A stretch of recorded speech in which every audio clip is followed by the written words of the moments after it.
இன்றைக்கி சண்டே கோயம்புத்தூர் போயிட்டுலாம் சொல்லி நானும் கிளம்பிட்டேங்க. அங்கே பார்த்தீங்கன்னா மல்லாண்டி மலை தூரலாக போயிட்டு இருந்துச்சு. அப்போ வந்து லட்சுமிஸ் ரைட் சைடில் இருக்கிற விஎஸ்ஆர் நாட்டுக்கோழி விருந்து டிஃபன் சாப்பிட்டு போகலான்னு சொல்லி போயிருந்தோம். இங்கே காலையில் டிஃபன் கிடைக்காது அப்படின்னு பார்த்தா அங்கே சண்டே மட்டும் காலையில் டிஃபன் ப்ரொவைட் பண்ணுறாங்க. இவங்க வந்து பார்த்தீங்கன்னா லஞ்சில் வேறு லெவல் பண்ணுவாங்க எனக்கு தெரியும். பட் மார்னிங் எப்படி இருக்கும் தெரியும், ட்ரை பண்ணி பார்க்கலாம். நான் இன்னைக்கு ட்ரை பண்ணி வந்து பார்த்தீங்கன்னா நெய் தோசையும் கூட வந்து பார்த்தீங்கன்னா நாட்டுக்கோழி சிந்தாமணி தாங்க. சரி ட்ரை பண்ணி பார்க்கலான்னு சொல்லிட்டு நானும் வந்து பார்த்தீங்கன்னா அந்த நெய் தோசையில் அவங்க நாட்டுக்கோழி குழம்பை ஊற்றி சாப்பிட்டு பார்த்தேங்க. நல்லா சுட சுட சுட மார்னிங் கொடுத்தாங்க. சூப்பராக இருந்துச்சுங்க. வெளியே கிளைமேட்டுக்கும் டேஸ்ட்டுக்கும் அல்டிமேட்டாக இருந்துச்சு. சரி ஓகேன்னு சொல்லிட்டு நானும் வந்து பார்த்தீங்கன்னா டேஸ்ட் பண்ணி ரொம்ப நல்லாவே சாப்பிட ஆரம்பிச்சிட்டேன். ரோஸ்ட்டு வந்து பார்த்தீங்கன்னா நல்ல முருகலாக கொடுத்துருந்தாங்க. சரி செகண்ட் வந்து பார்த்தீங்கன்னா கொடுத்த அந்த நாட்டுக்கோழி சாப்பிட்டு பார்க்கலான்னு சொல்லிட்டு நாட்டுக்கோழி சாப்பிட்டு பார்த்தேங்க. அதுக்கு எலும்பே பார்த்தீங்கன்னா மட்டன் எலும்பு மாதிரி அவ்வளோ ஸ்ட்ராங்காக இருந்துச்சு. என் நாட்டுக்கோழி உங்களுக்கு தெரியும்ல, பாய்லர் மாதிரி கிடையாது, ஸ்ட்ராங்காக இருக்கும். அதோட டேஸ்ட்டு வந்து பார்த்தீங்கன்னா அல்டிமேட்டாக இருந்துச்சுங்க. ரொம்பவே நல்லா இருந்துச்சு. எனக்கு ரொம்பவே பிடிச்சிருந்துச்சு.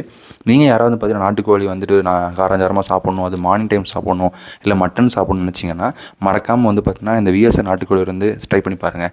இவங்கள்ட்ட இது மட்டும் கிடையாதுங்க. உங்களுக்கு வேணும் அப்படின்னாலும் அவங்க ரெடியாக குக் பண்ணவும் ரெடியாக இருப்பாங்க. நல்ல டேஸ்ட்டாக பண்ணி கொடுப்பாங்க. ஓகே ஃப்ரெண்ட்ஸ், இங்கே அடி வந்திருக்கீங்கன்னா மறக்காமல் வந்து கமெண்ட்டில் சொல்லுங்கள். இல்லை இங்கே போய் ட்ரை பண்ணி பார்க்குறீங்கன்னா ட்ரை பண்ணி பார்த்துட்டு மறக்காமல் கமெண்ட் சொல்லுங்கள். ஓகே ஃப்ரெண்ட்ஸ், பாய். அதே மாதிரி நம்ம சேனலை சப்ஸ்கிரைப் பண்ணாதங்க, மறக்காமல் சப்ஸ்கிரைப் பண்ணிக்கோங்க.